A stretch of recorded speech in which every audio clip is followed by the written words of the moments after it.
네, 사랑하는 성도님들, 이제 시편 119편 이 말씀을 오늘 하고 그리고 내일 주일까지 우리가 묵상하면 다 끝납니다. 이 말씀을 통해서 하나님께서 우리에게 깨닫게 하시고 또 우리 마음 가운데 새롭게 다짐할 수 있게 하시고 또 성령께서 우리 마음을 이렇게 만져주실 줄 믿습니다. 여러분, 우리 신앙의 여정에는 기도가 더 깊어지고 하지만 응답은 또 더 더딜 때가 있습니다. 기도를 열심히 하는데도 응답이 더딜 때 우리는 그때 마음이 흔들릴 수도 있습니다. 하나님께서 정말 우리의 기도를 듣고 계시는 건가? 내가 이렇게 기도하는 것이 의미가 없는 것은 아닌가? 나를 기억하고 계시는 건가? 근데 오늘 본문 말씀을 보면은요, 지금 시편 저자도 우리와 똑같이 그런 긴장 속에서 살아가고 있다라는 것을 우리가 발견할 수 있습니다. 하지만 하나님께 계속해서 부르짖습니다. 밤이 깊도록 마음을 다해서 반복적으로, 하지만 동시에 그 기도 속에서 이 시편 저자는 하나님의 말씀을 붙들고 버티고 있다라는 것을 발견합니다. 그 말씀이 하나님께서 우리의 기도에 바로 응답해 주시는 그 응답보다 더 강한 확신의 근거다라고 지금 고백하는데요. 오늘 이 말씀을 통해서 우리가 기도와 하나님의 말씀, 그리고 우리의 절박함과 또 우리 안에 하나님께서 원하시는 인내, 그리고 기다림 속에서 확신이 우리 가운데 어떻게 생기는지, 이 모든 것이 어떻게 맞물려 있는지, 그리고 어떻게 움직이는지 우리가 함께 살펴보도록 하겠습니다. 첫 번째로 145절부터 그리고 149절까지의 말씀을 보면은요, 먼저 145절입니다. 여호와여, 내가 전심으로 부르짖었사오니 내게 응답하소서. 내가 주의 교훈들을 지키리이다. 자, 지금 기도하는데 그냥 기도하는 것이 아니라 전심으로 부르짖었다라고 말합니다.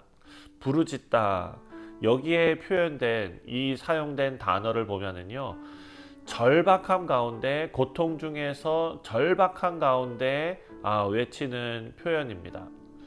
그냥 누구를 부르느냐고 크게 목소리만 높였다는 것이 아니라 절박한 탄식의 표현이다 라고 이 단어가 정의되어져 있습니다.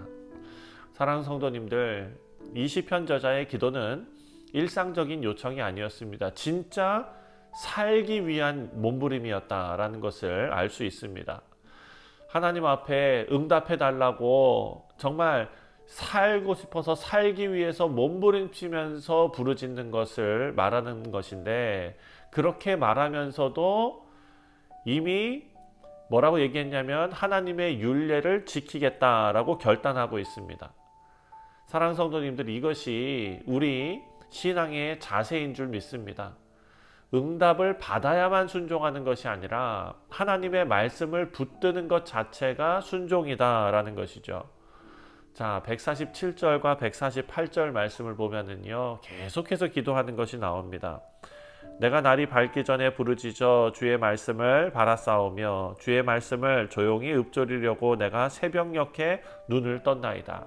자, 새벽에 기도하고 밤중에 하나님 말씀 묵상하고, 그러니까 이것은 새벽, 밤중, 그러면은 정말 새벽 5시, 새벽 4시 이런 것을 의미하는 것이 아니라 우리가 성경 말씀 속에서도 들어가고 나가고 들어갈 때든지 나갈 때든지 이 모든 것, 머리부터 발끝까지 이런 의미지요. 새벽을 깨우고 기도하고 밤중에 하나님 말씀 묵상하고, 이것은 기도와 말씀이 분리된 것이 아니라 그 인생 자체 하루 종일 하나님을 의식하고 살아가는 것을 의미합니다. 외치는 것이 아니라 말씀에 기대어 외쳤다. 말씀이 우리가 기도할 때 그냥 내가 생각나는 대로 기도하는 것이 아니라 하나님의 말씀이 그 기도의 기반이 되었고, 그리고 그 말씀을 기대하게 하는 것이고, 또 그 말씀이 우리의 기도의 해석이 될 수 있다라는 것입니다. 자, 이 말씀을 조금 더 이해하기 위해서는 149절을 함께 읽겠습니다. 149절에 주의 인자하심을 따라 내 소리를 들으소서, 여호와여 주의 규례들을 따라 나를 살리소서. 시편 저자는요, 하나님의 인자지요. 우리가 성경에서 히브리 단어 중에 어찌 보면은 참 유명하고 여러분들도 다 알고 있는 단어 헤세드, 하나님의 언약적인 사랑이지요. 하나님의 인자, 그 언약적인 사랑을 근거로 기도한다라는 것입니다. 말씀과 하나님의 약속, 그리고 하나님의 성품, 그것은 이 시편 저자로 하여금 하나님의 그 기도가 응답되고 또 그 확신의 이유가 바로 하나님의 말씀과 언약, 그리고 하나님의 성품이다라고 지금 고백하고 있습니다. 사랑하는 성도님들, 우리가 이 세상 살아가면서 망하지 않을 이유, 하나님 앞에 우리가 구원받은 이유, 그것은요 다른 것이 아니라, 그 이유가 나에게서 있는 것이 아니라 하나님의 말씀과 하나님의 언약과 그리고 하나님의 성품입니다.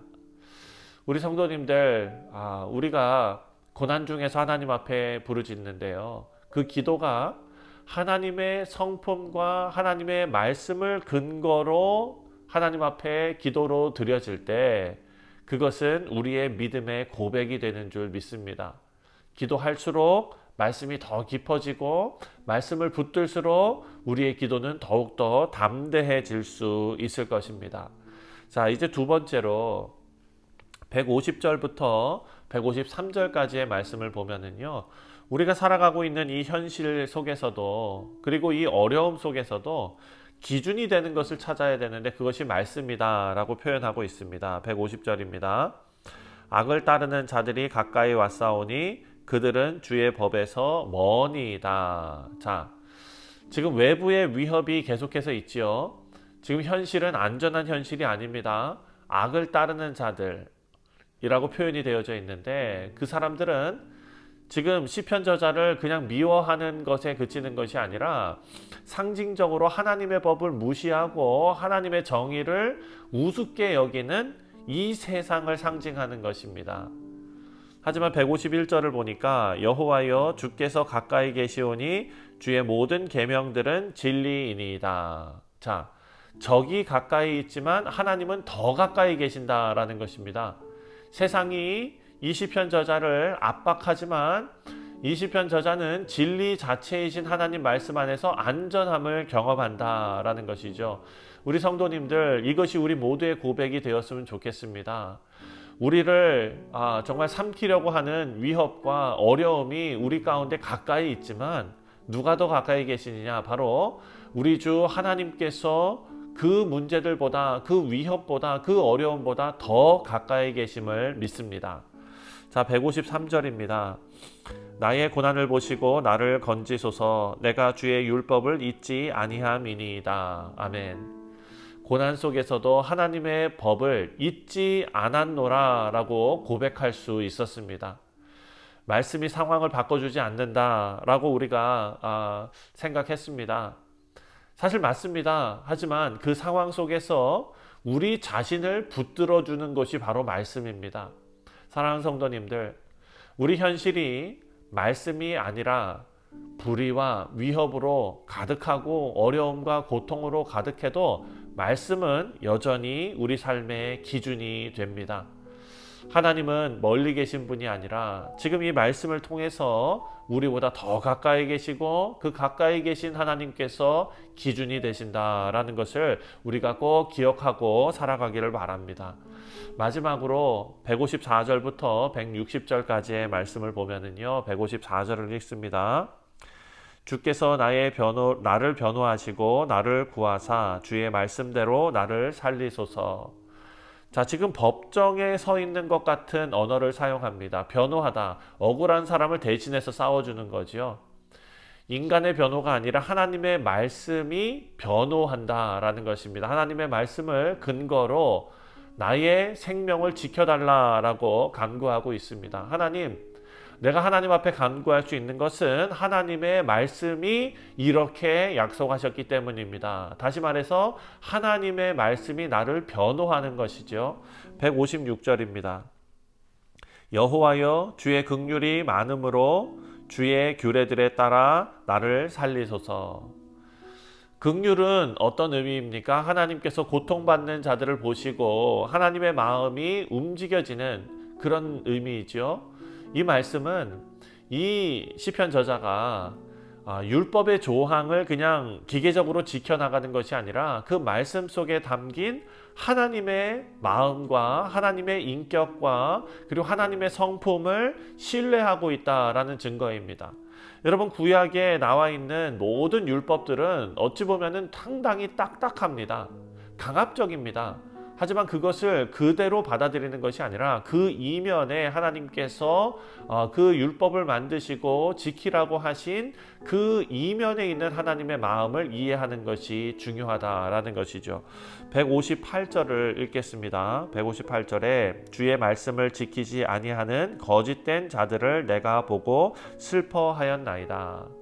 자, 죄인이 지금 시편 저자의 눈앞에 보입니다. 그 죄인을 정죄하는 것보다도 하나님의 진리를 거부하는 그 사람들, 그 죄인들 세상을 바라보면서 마음 아파하는 것입니다. 160절 마지막 절입니다. 주의 말씀의 강령은 진리이오며 주의 의로운 모든 규례들은 영원하리이다. 아멘. 강령은 뭡니까? 기독교 강령. 말씀의 핵심, 본질, 요약 이런 것을 뜻하지 않습니까? 하나님의 말씀 전체는 진리이고 그리고 또 그 말씀이 의롭고 영원하고 변하지 않는다. 이것을 고백하고 있습니다. 우리 성도님들, 세상은 흔들리고 사람들은 변하고 우리 현실은 변하고 무너지고 흔들고 이렇게 하지만 하나님의 말씀은 진리이시고 의이시고 영원이심을 믿으시기 바랍니다. 말씀을 맺습니다. 우리 사랑하는 성도님들, 이 시인은 지금 고난 속에 있습니다. 아무것도 해결된 게 없습니다. 하지만 계속해서 하나님 앞에 부르짖고 기다리고 끝까지 하나님의 말씀을 믿는다 고백합니다. 여러분, 우리의 기도의 응답이 늦어질 수도 있고 하나님의 말씀은 한순간도 그 시편 저자와 우리의 인생을 떠난 적이 없다라는 것을 기억하는 오늘 하루 되시기를 바랍니다. 그래서 하나님 말씀 안에서 시편 저자가 살았고 버텼고 기도했던 것처럼 우리도 우리의 삶을 살아내고 버티고 기도로 붙잡는 우리 뉴욕 성실장로교회 모든 성도님들 되시기를 주님의 이름으로 축원드립니다. 기도하겠습니다.